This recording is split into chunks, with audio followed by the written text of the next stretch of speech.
சென்னை புதுப்பேட்டையைச் சேர்ந்த தீவிர ரஜினி ரசிகரான கோபிநாத் ரஜினி பாடல்களுக்கு நடனமாடி தனது இன்ஸ்டாகிராம் பக்கத்தில் வெளியிட்டு பிரபலமானவர். இந்நிலையில் குவிக் கேஷ் என்ற ஆன்லைன் லோன் ஆப்பில் கோபிநாத் 50,000 கடன் பெற்றுள்ளார். வட்டியும் முதலுமாக 1.5 லட்சம் ரூபாய் வரை திருப்பி செலுத்திய போதும் கோபிநாத்திடம் மீண்டும் மீண்டும் வட்டி கேட்டு லோன் ஆப் நிறுவனம் தொல்லை கொடுத்ததாக தெரிகிறது. ஒரு கட்டத்தில் கோபிநாத்தின் புகைப்படத்தை ஆபாசமாக சித்தரித்து மிரட்டிய லோன் ஆப் நிறுவனத்தினர் அந்த புகைப்படங்களை அவரது உறவினர்கள் மற்றும் நண்பர்களுக்கு வாட்ஸ்அப்பில் அனுப்பியுள்ளனர்.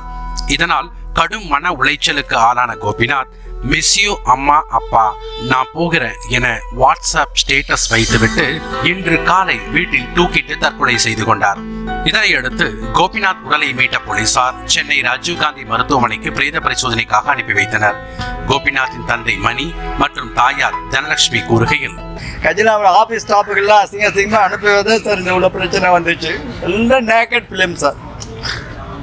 சில இந்த மாதிரி ஆயிடுச்சு சார். ஒன்று சொல்றது ஒரு 33 வயசு பையன் வளர்க்கறதுக்கு எவ்வளோ கஷ்டப்பட்டுருப்பேன். எல்லாமே போச்சு சார். அவனால் ஆஃபீஸ் ஸ்டாஃபுகள் அனுப்பிச்சா அவனுடைய சர்க்கிள் பூரா அனுப்பிச்சு விட்டுருக்கான் சார்.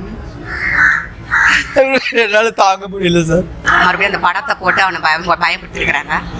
பயம் போட்டு அவன் ஒரு 3 மாசமா இதே டார்ச்சர் பண்ணியிருந்தான். பாடி ஃபில்டர் மாதிரி போட்டு பொம்மை படம் மட்டும் படம் போட்டுக்கிறான் முகத்தை. அதை போட்டு அனுப்பிச்சிருக்கிறாங்க. எனக்கு மானம் போதுமா, எனக்கு காசு வச்சு கொடுத்தாதான் ஆச்சுன்னு சொன்னா வச்சு கொடுத்தேன். நானே போன மாசம் 3 மாசம் கொடுத்தேன், 30,000 கொடுத்தேன். நானு கோபிநாத்தின் அலுவலக நண்பரான விஜயிடம் பேசினோம். அவங்ககிட்ட கேட்கும்போது கூட அவன் எதுவுமே சொல்லவே இல்லை. என்ன சொன்னானாக்கா, என்னடா பிரச்சனைன்னு சொல்லி கேட்டேன் 2 நாளைக்கு முன்னாடி. நான் அப்புறமா சொல்றேன் தலைவர் அப்படின்னு மட்டும் சொல்லிட்டு போனை வச்சுட்டான். இந்த சம்பவம் புதுப்பேட்டை பகுதியில் பெரும் சோகத்தை ஏற்படுத்தியுள்ள நிலையில்